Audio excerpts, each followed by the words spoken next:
चरण वंदन नहीं करते। जितनी मेहनत इन लोग मीडिया को मैनेज करने में लगे हुए हैं, जितनी मेहनत हो रही है, उतना अगर काम करते तो मैं डरना नहीं पड़ता। एंटरटेनमेंट इंडस्ट्री भी मैनेज्ड है। जनता की परेशानियों को अफवाह बताया जा रहा है। अरे आप बाहर निकलिए ना, आप अपने नेताओं को गैस एजेंसी भेजिए, देखिए ये अफवाह है कि हकीकत है, उस दिन पता चलेगा। तो इनको दिक्कत यही है कि सच बाहर ना आ जाए। किसी के भी कंटेंट पे जांच बैठा सकती है अगर ये बिल आगे आता है तो। जनता ज्यादातर सोशल मीडिया की तरफ झुक रही है। पत्रकारिता बनी थी, बनी है और बनी रहेगी। मैंने एबीपी न्यूज में आई थिंक मैं 5-6 साल मैंने काम किया था। मुझे ये कहा गया कि आप अगर जो है आप एंटी गवर्नमेंट चीजें क्यों दे। मैंने बोला एंटी गवर्नमेंट क्या है? मैंने दिखा दिया कि कूड़ा फैला हुआ है। मैं बोला एंटी गवर्नमेंट को दिखा रहे हो? मैं बोला एंटी गवर्नमेंट थोड़ी हो, तो जनता के पक्ष का है। कह रहे नहीं तुम तो चैनल बंद करा दो। इस टाइप की बातें होती हैं। मैम, क्या वजह लग रही है आपका पॉलिटिक्स का फेसबुक पेज बैन कर दिया गया इंडिया में, क्या कहेंगे? वजह है कि हम चरण वंदन नहीं करते। फर्स्ट ऑफ ऑल वजह है कि हम पत्रकारिता करते हैं, हम खबरें दिखाते हैं, खबरों को हम छुपाते नहीं, हम खबरों को दबाने का काम नहीं करते हैं। और अगर ऐसा कोई कंटेंट होता जो कि इलीगल होता या फिर फेक होता, प्रोपेगेंडा होता, जैसा कि कह रहे हैं कि एआई का यूज होता है इसलिए हम लोग ये डीप फेक ना यूज हो इसलिए हम लोग इतनी सख्ती कर रहे हैं, तो इन्होंने कारण क्यों नहीं बताया है? इन्होंने वो कंटेंट क्यों नहीं बताया जिस कंटेंट की वजह से हुआ है? हमारे पास जो नोटिस आता है उसमें ये कहा जाता है कि गवर्नमेंट ने 79(3)B के तहत आपके पेज को भारत में रिस्ट्रिक्ट कर दिया है। 79(3)B का लगातार मिसयूज हो रहा है। आप प्लेटफॉर्म्स को भी परेशान कर रहे हैं। खुद एक्स ने पिछले साल भी बोला था और नीमू यादव वाला जो कोर्ट में केस चल रहा है उसमें भी बोला कि 79(3)B का सेक्शन 69 जो कि है आईटी एक्ट का 2000 का, उसका लगातार ये लोग गलत इस्तेमाल कर रहे हैं। आप किसी को भी आप 79(3)B के तहत आप भेज करके उसका अकाउंट आप डिलीट करवा दे रहे हो। चुनाव चल रहा है, हमें पता है आप घबराए हुए हैं, तो थोड़ा काम कर लीजिए। जितनी मेहनत इन लोग मीडिया को मैनेज करने में लगे हुए हैं, जितनी मेहनत हो रही है, उतना अगर काम करते तो मैं डरना नहीं पड़ता। क्या कोई खबर या कोई स्टोरी को लेकर के स्पेसिफिक कोई भी नहीं। देखिए वैसे तो अभी इंडिपेंडेंट जर्नलिस्ट को लगातार परेशान करने की सालों से कोशिश चल रही है, लेकिन अभी कोई एक कंटेंट नहीं बताया हमारा। आप हमारे किसी कंटेंट पे एक्शन करेंगे हमारा फेक है, और अगर फेक हुआ तो मैं यहाँ पे सामने कह रही हूँ, अगर फेक न्यूज निकली तो हम सामने से माफी मांगेंगे, हम कहेंगे कि ये फेक है। लेकिन मेरा भाई चैलेंज है, आप दिखाइए ना कि कहाँ पे फेक न्यूज हमने की है। अगर आप प्रूव कर देते हैं तो फिर ठीक है, फिर हम आपकी बात मान लेंगे।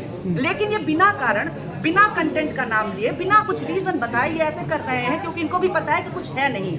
ये प्योर डिक्टेटरशिप है, इससे ज्यादा कुछ हो ही नहीं सकता। इन सारी चीजों के बारे में हम लोग जब पढ़ते थे, जर्मनी वगैरह का इतिहास और मुसोलिनी को पढ़ते थे, उस समय पता चलता था कि ऐसे ऐसे मीडिया मैनेज होता है, साइंस मैनेज होता है, और यहाँ तक कि एंटरटेनमेंट इंडस्ट्री को भी मैनेज किया जाता है। और वो भी हम देख रहे हैं इस समय कि एंटरटेनमेंट इंडस्ट्री भी मैनेज्ड है।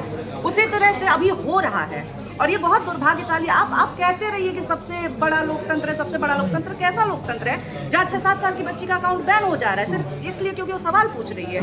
ये कैसा लोकतंत्र है कि जनता की परेशानियों को अफवाह बताया जा रहा है? अरे आप बाहर निकलिए ना, आप अपने नेताओं को गैस एजेंसी भेजिए, देखिए ये अफवाह है कि हकीकत है, उस दिन पता चलेगा। तो इनको दिक्कत यही है कि सच बाहर ना आ जाए, क्योंकि कुछ लोग बचे हैं जो कह रहे हैं कि भाई नहीं नोट में चिप तो नहीं है।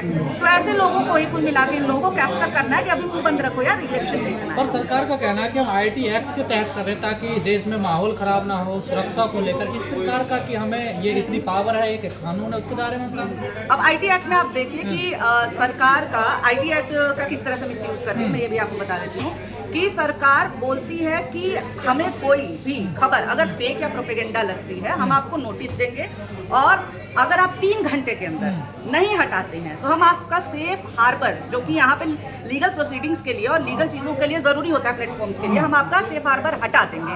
अब आईटी एक्ट में कहाँ पे ये लोग चालाकी किए हैं आप ये भी देखिए कि आखिर जो एग्जैक्ट नॉलेज है कि ये दिक्कत है उसका इन्होंने कोई डेफिनेशन नहीं दिया है। What is fake news, what is propaganda? Propaganda क्या है? ये बताना कि भाई देश में गरीबी है, प्रोपेगेंडा है।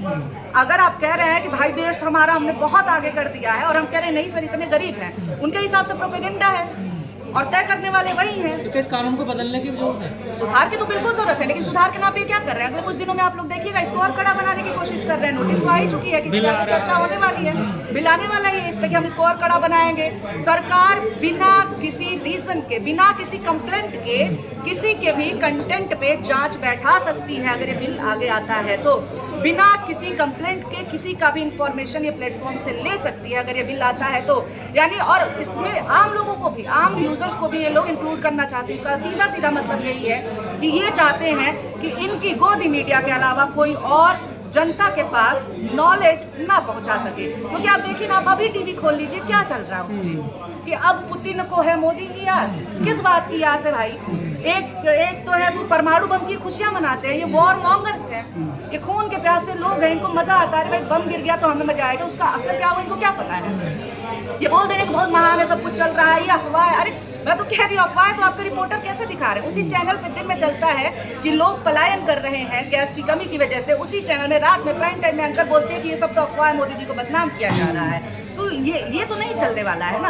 लेकिन इनको यही चाहिए कि हमारे ऐसे ही जो बताएं कि हम बहुत महान हैं, हम बहुत अच्छे हैं, हम जो कहे वही बोले, ऐसे ही लोगों को ये देश में रखना आपने चाहिए। हाई कोर्ट का जिक्र किया, मैम ट्विटर ने कहा है कि आप हम पे ज़्यादा प्रेशर बना रहे हैं, अगर आप पूरे चैनल को मतलब डिलीट करो तो पोस्ट भी डिलीट करवा सकते हैं। तो क्या ट्विटर, फेसबुक, यूट्यूब सब लाचार हैं सरकार के सामने? बिल्कुल। अब किसी भी देश में काम करने के लिए आपको वहाँ की सरकार से बातचीत करके ही चलना पड़ता है और वहाँ के नियम कानून को फॉलो करना होता है। अगर कंपनियां यहाँ पे प्रेशर, सरकार यहाँ पे कंपनियों पे प्रेशर बनाती है तो उन कंपनियों को दिक्कत तो होगी ही। कुछ एक कंपनियां खासतौर से एक्सिस मामले मुझे लगता है थोड़ा बहुत पुशबैक करते हैं, जो कि बयान भी दे देते हैं। एक्स ने पिछले साल 2025 वाले भी केस में यही बोला था कि 69 का गलत यूज हो रहा है, सेक्शन 69 का, और इस बार भी यही बोला है कि सरकार ने हमसे कहा है कि मोदी जी को बैड टेस्ट में दिखाया गया है, इसलिए हमने इनका प्रोफाइल हटाया है। एक तो सटायर गुड टेस्ट में कैसे होता है आई डोंट नो। सटायर कोई दिखा दे जो कि आपके हिसाब से किसी को भी मजाक बुरा लग सकता है, हर बात पे हंसने वालों को मजाक बुरा लग रहा है, ये तो गजब की बात है।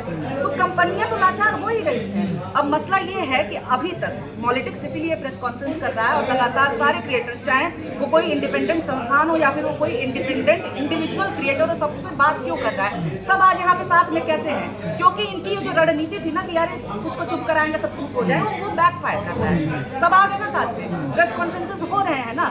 सोशल मीडिया पे कुछ लोग हैं जो कि ये झूठ को उसका पर्दाफाश कर दे रहे हैं और ये नहीं चाहते जनता तक सही जानकारी पहुंचे। पहुंची गई सही जानकारी तो दिक्कत हो जाएगी अगले चुनाव में। लोकतंत्र की जननी कहते हैं प्रधानमंत्री जी भारत को, तो ऐसे कैसे में विश्वगुरु बनाएंगे ये भारत को? ये अब अफवाह गैस वाला है कि नहीं वो तो मैंने बता दिया, लेकिन ये बहुत बड़ा अफवाह है कि हम अभी जो है विश्वगुरु बन चुके हैं। हर जगह से मतलब अमेरिका, इजराइल और ईरान में वॉर होता है, बेइज्जती भारत की होती है। ठीक है, माय डियर फ्रेंड डोनाल्ड जो है वो क्या क्या नहीं बोल जाते, किस किस तरह के अपमान नहीं कर जाते हैं। वही तो मैं कह रही हूँ, जो लोग बड़े नेताओं को, इंटरनेशनल लेवल के नेताओं को जवाब नहीं दे पा रहे हैं, वो जनता का मुंह बंद करा रहे हैं। आप पावर कहाँ दिखाते हैं? जो आपसे कम हो पावर में, इसी से तो आप महान बनते हैं ना।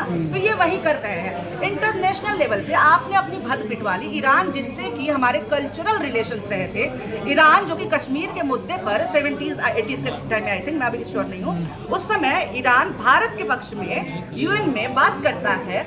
वो ईरान के सामने ही मारे जाते हैं लीडर, और यहाँ से 4 दिन तो मंथन होता है कुछ बोलना है कि नहीं बोलना है, क्योंकि इजराइल ने तो इन लोगों को बेवकूफ़ बना दिया। सही समय उनके हिसाब से सही समय, हमारे हिसाब से गलत समय पे बुलाया, कह दिया। और मोदी जी क्योंकि गए तो मदरलैंड फादरलैंड करके वहाँ पे आ जाते हैं। इजराइल को जब आप फादरलैंड बनाएंगे तो और कहेंगे कि इजराइल जो कर रहा है उसके साथ में, वो 2 दिन बाद हमला कर दिया, आप साथ में आ गए। आपके मित्र राष्ट्र आपके साथ खड़े नहीं है। भारत पाकिस्तान कॉन्फ्लिक्ट होता है, पाकिस्तान के समर्थन में ज्यादा देश आते हैं, भारत के खुद मित्र राष्ट्र नहीं आते हैं। ठीक है, तो ये इस समय बस लोकतंत्र की जननी बोलने से कुछ नहीं होगा। आप हमारे देश का अपमान करवा रहे हैं। सोशल मीडिया के पीछे क्या जो मेन स्ट्रीम है उसका भी हाथ है क्या? लगातार जैसे उसको टीआरपी गिर रही है, सोशल मीडिया को लोग ज़्यादा पसंद कर रहे हैं, क्या वो भी दबाव सरकार पर बना रहे हैं? क्योंकि बड़े बड़े घराने हैं उसके पीछे, कई बार ये बात भी सामने आई है। बल्कि किसी ने तो कहीं तो मैंने कुछ कमेंट पढ़ा था, किसी ने पर्सनली बोला था कि बीच में कुछ लोग जो पलटते हुए नजर आ रहे हैं, थोड़ा सा राइट से लेफ्ट हो जा रहे हैं, वो इसीलिए कर रहे हैं ताकि अगर कोई कहे कि सरकार और पत्रकारों को मुंह बंद करा रही है तो लोग कह सके नहीं नहीं देखो तो वो पलटा था, हमने तो नहीं कुछ किया।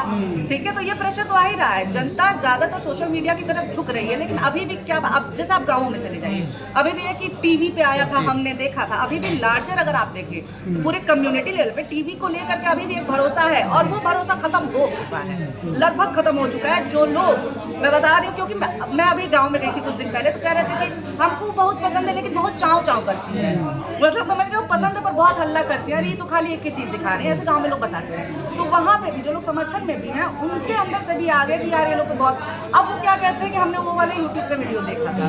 तो बिल्कुल सही बात है, टीवी की क्रेडिबिलिटी गिर चुकी है। मैं आपको बता दूं कि मैंने एबीपी न्यूज़ में आई थिंक मैं 5-6 साल मैंने काम किया था, मैं रिपोर्टर थी, मैंने देखा है वहाँ पे किस तरह का प्रेशर आता है। मुझे ये कहा गया कि आप अगर जो है आप एंटी गवर्नमेंट चीज़ें क्यों दे, मैंने बोला एंटी गवर्नमेंट क्या है? मैंने दिखा दिया कि कूड़ा फैला हुआ है। मैंने बोला एंटी गवर्नमेंट को दिखा रहे हो, मतलब एंटी गवर्नमेंट थोड़ी हो तो जनता के पक्ष का है। कह रहे नहीं तुम तो यार तुम तो चैनल बंद करा दो। इस टाइप की बातें होती हैं। और मैं एक नहीं कई मीडिया चैनलों में ये जो चैनल बंद हो रहे हैं मतलब फेसबुक या ट्विटर नहीं, सरकार बंद करा रही है, तो साफ हो गया ना आपके लिए। हाँ हाँ, ये तो साफ है। एक्स खुद कह रहा है कि as per the government's order, हमें जो ऑर्डर है उसमें लिखा था as per the government's order. ये as per the government order ही है, इनका एक ही काम है, एक शेड्यूल बना है, नई रस्म बनी है कि सुबह उठो, नहाओ धो, लिस्ट निकालो, किसको किसको ब्लॉक करना है, फिर सो जाओ। इनके पास इसके अलावा कोई काम नहीं है। अगर ढंग से काम कर रहे होते तो रुपया यहाँ नहीं पहुँचा होता, ढंग से काम कर रहे होते और पहले ही थोड़ी सी व्यवस्था कर दिए होते तो आज गैस और पेट्रोल और डीजल को लेकर के इतनी हालत खराब नहीं होती। ढंग से काम किए होते तो एक्साइज ड्यूटी घटा करके हमने पेट्रोल डीजल के दाम कम किए हैं। ये झूठ बोलने की नौबत नहीं आती, इन्हें झूठ बोलना पड़ रहा है क्योंकि उन्होंने काम नहीं किया है। और जो ये बात बता दे उसको ये लोग दिक्कत करेंगे। लेकिन मैं फिर से यही कहूंगी कि पत्रकार बचे रहेंगे, बने रहेंगे, कोई कितना भी डिक्टेटरशिप कर ले, कोई कितना भी कोशिश कर ले, क्योंकि पाश के शब्दों में है कि हम तो घास है, आपके किए धरे पे उगाएंगे, हम लोग फिर से उगाएंगे सर। पत्रकारिता बनी थी, बनी है और बनी रहेगी। ठीक है धन्यवाद। दस्तक की आपसे गुजारिश है कि अगर इसको बचाना चाहते हैं तो नेशनल दस्तक को सब्सक्राइब करने के लिए रेड कलर के सब्सक्राइब बटन को दबाएं, फिर बेल आइकन की घंटी दबाएं। नेशनल दस्तक को बचाने के लिए बहुत जरूरी है कि हर खबर को शेयर करें, लाइक करें, कमेंट जरूर करें।